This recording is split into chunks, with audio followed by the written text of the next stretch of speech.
Hello, Plymouth Park United Methodist Church family and friends. It's Marcus Womack here, our pastor. I wanted us to have a check-in as we near the end of the year about ways that you can participate in making our ministries as successful and robust as possible and help us have a strong end to this year and good plans for next year. Part of that is talking about money and our church finances. And that's always an important thing for us to consider. As we're finishing this year and preparing for 2025, our budget is a huge part of that conversation. We mailed out in October an estimate of giving card to you and invited you to participate in shaping the budget for 2025. If you haven't already had a chance to, or if you are waiting to, may this be a good reminder.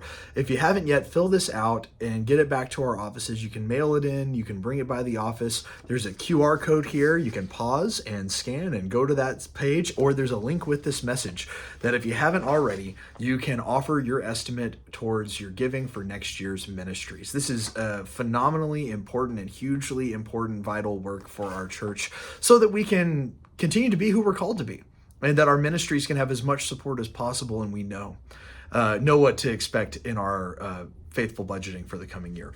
We know that you're incredibly generous, and I'm so grateful for that. So if you give on a regular basis, if you've already done this work of helping us plan, thank you, thank you, thank you. And if you haven't yet, just know that it is incredibly helpful for us so that we don't have to worry or wonder month in, month out, season in, season out, what's going to happen? Where will money come from? How will we do our ministries? To that end, for you who have already offered an estimate of giving, or if you're wondering where any of that stands, we have already had over $20,000 more given towards next year's budget than we had from this past year. And we've had dozens more people offer an estimate of giving this year than had in prior years. Thank you so much for offering your trust and your hope and investing prayerfully and intentionally in how you participate in our church family. Know that financial investment is always needed. As I said during our generosity conversations, there's always going to be needs for money in our church. And to that end, our church has been so generous to have funds available in reserves or emergency funds in times of need. Over the last couple of years, there have been some pretty substantial needs we've invested in, and we have been so grateful to have these reserve or emergency funds on hand, especially when our roof has needed to be replaced or repaired because of insurance policy changes that doubled the cost of our property insurance for our church. To even be insurable at all was lucky for us given the age and needs of our facilities. Along with that, our organ over the summer had various needs. If you were in worship with us, you may have heard all of a sudden a different sound coming from our organ. And thankfully, having some of those reserve funds on hand for organ maintenance made it possible for us to address those concerns. As we end this year and move into next year, we have shared in our quarterly statement with you, we did have to use somewhere around $90,000 for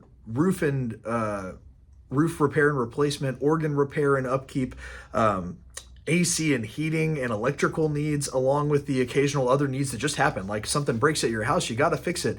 And much like your home, maybe we had to use our savings to help cover something that no one could plan for, but we also want to pay back into our savings now that we have accomplished some of those things. Like our insurance cost went from over $100,000 from 2023 into 2024 down to $85,000 for some of 2024 and the start of 2025. And we hope that will stay around that level or even get better because of the work and maintenance on our property.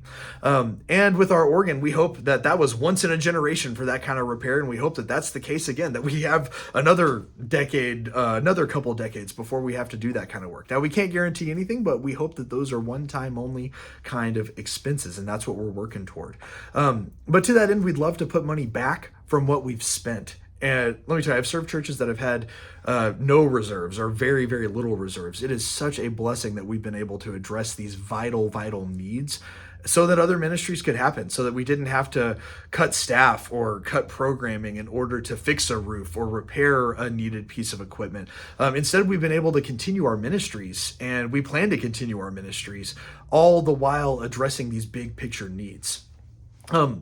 In putting money back, I also want to say thanks to Wesleyan Academy and other families in our church, because over $15,000 of unplanned generosity has come to us from the school and certain families who wanted to honor loved ones. And hear my thanks and join my thanks in that. And we also hope that you'll join in that. I would love to match and surpass that $15,000 that's already come in from those unplanned gifts of generosity. Maybe that's an above and beyond gift from you this year end season. About a third of our budget comes in during the month of December, and that's the case year in, year out, and probably will be no different this year. So if you're already planning on being generous in the month of December, consider if there's a way you could grow that generosity. And again, make above and beyond giving that could help reshore that savings for our church like you would in your own home. Or maybe it's participating in a couple other opportunities we have at the end of this year. We're going to plan to put out some pictures throughout the end of the year, probably after we get through the big Thanksgiving meal that we're hosting for the community Wednesday, November 27th. Sign up, help out with that, contact the church office. But in December, we'll put up some pictures of the repairs that have been done for our roof, and we'll put some envelopes on a wall that look like shingles and invite you maybe buy a shingle, support replacing and repairing those shingles that we've done, and help us put that money back in the bank. Another opportunity will be a soup luncheon we're going to have Sunday, December 8th. We have charge conference with Reverend Edlin Cowley, our district superintendent. He loves to come in person every year, and we're hosting him again December 8th at 1 o'clock. So between worship ending and the 1 o'clock charge conference, we're going to have a soup luncheon. You can offer a donation to help support and repay into our savings. And we're going to have a dessert auction as part of that too. So maybe you have a phenomenal homemade recipe that you know is worth some bidding over. That will be a fantastic time for that as well. So offer your estimate of giving for the coming year if you haven't done that yet. Hugely important. Consider helping us pay back into reserves from the important work that had to be done this year to help our property insurance go down and help us worship in the way that we're so grateful to with our organ. And participate in that act of generosity of maybe buying a shingle to replace, or participating in our dessert auction with the soup luncheon coming up on December 8th. And as always, just know how grateful I am for you. It is such a phenomenal blessing to serve such a generous and caring and welcoming church. When we say you belong here, that's because you love in such a way that the world knows they belong in God's love. Thanks again for your generosity. If you have any questions, please contact me or our business officer or business manager, Carol Jones. And I hope to talk to you soon. Peace.